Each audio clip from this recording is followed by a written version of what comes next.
first off, how are you after a full week to prepare for Wrexham? Yeah, good, refreshed. Got to work on a lot of bits. Wrexham are a very good side, so honed down a little bit in terms of how we need to go about our business come Saturday. It was nice to get another win on the board, coming back from Halifax down the M1 on Saturday, knowing full well that you've got 3-4 days worth of training as opposed to preparing for another game on a Tuesday. So yeah, it's been a nice, welcomed long week. And yeah, we're fully focused, ready to go to work against Wrexham on Saturday. Unusual question, but how are we injury-wise? Yeah, good. Full quota going into Wrexham. So yeah, we're in a good place. Rested a couple of them, give them a couple of days off, a few of them, to ensure that they're bounding back in the building on Thursday, Friday, ready to go work again tomorrow. So yeah, listen, it's just about ensuring that everyone's tip-top condition, and yeah, that's what we've done this week in terms of our training. Scaled it back at the start of the week, give them a couple of days off, and then got back on it yesterday and today, and we're ready to go work against Wrexham. I'm starting to think, Luke, that I might be your lucky charm with 2 wins since I got this gig. 6 goals from the last 2, only 1 conceded. I mean, that surely is the perfect form heading into a game against a 6-match unbeaten Wrexham. I've got to be honest, off camera, we always talk and I say how good you are, but I'm very superstitious. So I've said to Nicole, I hope this is going to be a continuous thing moving forward, because like you've addressed the fact that we beat Kings Lynn 5-1 was purely because of your interview on Friday. And then we go to Halifax, and the fact that Femi scores from 35 yards out was totally down to Noah. So I'm not going anywhere. Now, listen, if you can come and take the game tomorrow, I'll be over the moon. Now, we're in good shape. We've won 2 games. It's something we spoke about. We've got 4 games remaining: Wrexham, Weymouth, Eastleigh, then Maidenhead. And yeah, they come here in 4. That's okay. We're slightly in form. We have an upward curve in terms of 2 wins in the bounce in terms of Kings Lynn and Halifax. And then you go to Halifax, that were currently sitting 5th at the time, and go and beat them 1-0. And I've watched the game back, and I've got to be honest, it was a comfortable 1-0. Could have been 2s and 3s. These are a good outfit. We played against a side in Yeovil that have probably got a few injuries, so the scoreline doesn't suggest or reflect the opposition in Yeovil, with the likes of Wilkinson, Skendi, Worthington coming off the pitch. But they're no mugs. They're a good side. But we need to ensure that we go about our business. This last 6-game running, we've introduced a few things in training. We've introduced a few things within the management team and how we go about our game and our management of that. As I said, I watched a game against Halifax in the stand with an unbelievable view. I had constant contact with the bench, but it's something that we can address and look at, because we've had that, I won't use luxury, but we have had that luxury because we're not going to be playing for playoffs, or we're not going to be playing for relegation. So we have addressed a few things as a management team, looked at a few things in terms of what we're doing on the training ground, how I am in half-time team talks and full-time team talks. So yeah, I think there's many ways or many things that have gone on in the last 2-3 weeks. I said it after my interview against Halifax, good conversation with my chairman, good honest conversations always, and addressing things. And I'm tempted to probably go and watch the game, the opposite side on Saturday from the stand, again in communication, because what I saw on Saturday from a higher viewpoint was astronomical. So I think I can dictate and change the game in our favour from that viewpoint. But I'll address that come the game and see how I see fit and what needs to be done. If the players need a bit on the sideline, then I'll be on the sideline. But if not, I'll probably watch it from a higher viewpoint. And yeah, hopefully we have the same response and same performance and result as we did on Saturday against Halifax. You think you've kind of stumbled across something new there, maybe for managers all around can go from this higher viewpoint? Is this something that you might start doing more often? So Martin Brennan is a very astute man. He worked at Fulham in the Premier League and the Europa League, and I probably didn't pull on him enough. And he was asking me questions, 3-4 minute questions, and then I had him made, which I mean by that is I sort of knew where he was going, where he was leading me, and he started talking about the managers that I worked under and who probably had the biggest influence under me. And I said a fellow called Andy King, who was my gaffer at Swindon, and he used to always watch the game in the stand, always. And he said, why would you think that? Oh, he had a better view. So I'm kind of answering my own questions in terms of why wouldn't you watch the game from the stand? So it was really a conversation with Martin, and it was something I wanted to look at, and it gave me a much broader view of the game. Is that going to be me running forward? Who knows? Probably not. But it's something that I do want to look at, because I know Sam Allardyce and Sammy Lee at Bolton, they probably were the first two to start it with the headsets, and Sammy Lee's the little fiery one on the side of the pitch, and Sam Allardyce is the tactician at the top of the stand. But I know players. I sat there on Saturday. I sat in the stand, 20 rows up, about 8 chairs along. Pete Wild was sat in the stand, 20 rows up. So we're currently 12th. They're currently 6th. We've not got it right.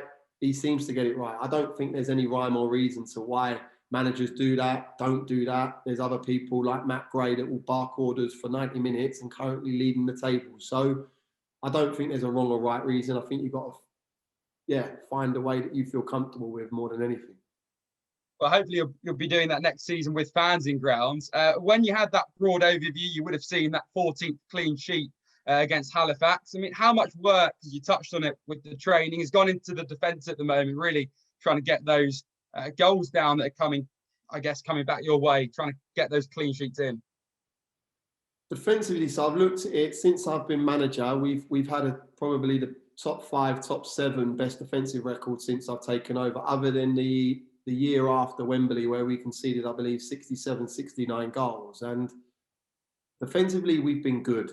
We're on task. I know we will only finish the season on 42 games, but goals against ratio, if we go and do what we do in the next 4 games, we probably would have had our best defensive record across the 6 seasons in the National League.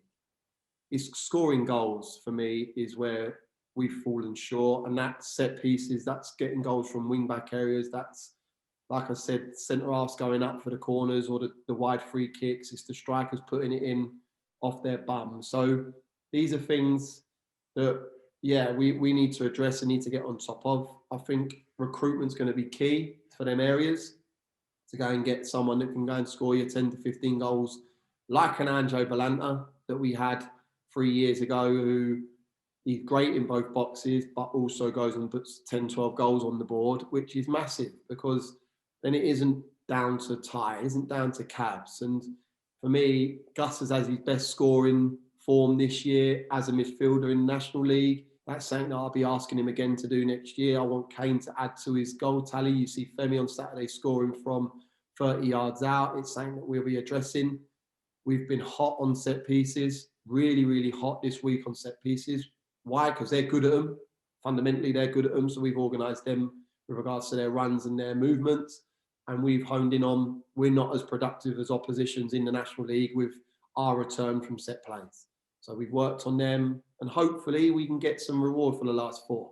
But I spoke about it. This is about momentum. This is about damage limitation. This is about us finishing the season on an upward curve, everyone down tools. If I said to you, in 4 weeks' time, we come back for pre-season for the Halifax game, that's nearly 52 weeks of football. It's a long time. A long time. So when you say, I'm racking my brains 24/7 with the management team, even with the chairman, and going, what is it? What is it? What is it? Why haven't we delivered on a season where we feel that we probably could have been playoff contenders? And it's like, there's so many variables that I can't nail it down. But I'm tired, as is every other player, as every member of staff on site here in the National League. I'm tired. It's been a long season. The Saturday, Tuesdays are grueling. But I can't nail it down in terms of that, mate. That's all. But we've worked on defensively. I'm a defensive-minded sort of manager. It's always been in my makeup, being a right-back, centre-half and a deep-line midfielder in my career. So other than that one sort of year where we conceded the 67, 69 goals, we're probably at the average of about 44 to 48, 49 goals a season, which on reflection, a goal a game in the National League isn't too bad. Well, it has been a long season, like you say, and a 2-part question going off that. I suppose the first is, you said the Wrexham are a good outfit. What can we expect from the game on the weekend? And the second is it's the last game in Meadow Park without fans. And we're kind of now at the end of that long road of behind closed doors football. Is it kind of surreal that, wow, this is the last one? So I'll answer the Wrexham. They're good. Pearson, centre half, Fussell, Fekir Kelleher, good, strong back three that have played at the level for a long time. Good midfield that chip in with goals in Jordan Davies, Luke Young. They got good forward runners, Rutherford. You got Dior Angus. They're a good side. They're a really, really good side. I liken them to sort of Stockport, but they'll look at our last few performances. They can't say that we don't work hard. They can't say we ain't got patterns. They can't say we haven't gone to Halifax and delivered on a great away day. So as much as I'm discussing them, I know Dean Keats will be discussing us. And yeah, we're back to our strength come tomorrow. And yeah, I can imagine it's going to be a nice, tight affair. Why? Because they're a well-drilled side, they're an organised side, and they got personnel in there that can hurt you. But I could rule that off against us in terms of the likes of Corey Whiteley, who's doing ever so well at the minute, our big, strong unit at the back that's gone to Halifax and kept a clean sheet. You touched on it, 14 clean sheets in currently 38 games. It ain't bad. It ain't bad. So it's just five short of being one every two. So yeah, we're strong. In terms of welcoming the fans back, I can't wait. I've got to be honest. I'll probably pick and choose whether I go and stand with them. Depends on how we get on. So if we've lost the last three, I won't be in the stand alongside any of them, probably because I'll be gagged and bound and probably shoved in the under the stand, if anything. But looking forward to him. Watched the video of Sorba Thomas earlier scoring the winner against Aldershot, and yeah, the elation, the supporters going up behind in the North Bank was superb, and to welcome them back will be amazing. It has been tough. It's been tough for everyone. And I alluded to it in an interview a few weeks ago that the likes of the Torquay, Stockport, Chesterfield, Wrexhams and all that Notts County that don't have that pressure of playing in front of their own fans, it'll be interesting to see how that plays out going forward and then in the playoffs. But for us at Meadow Park, can't wait. Can't wait to have them back, a loyal band of supporters, and hopefully we're an unbeaten team going into the Maidenhead game to give them something to look forward to going into the new season. Sorry.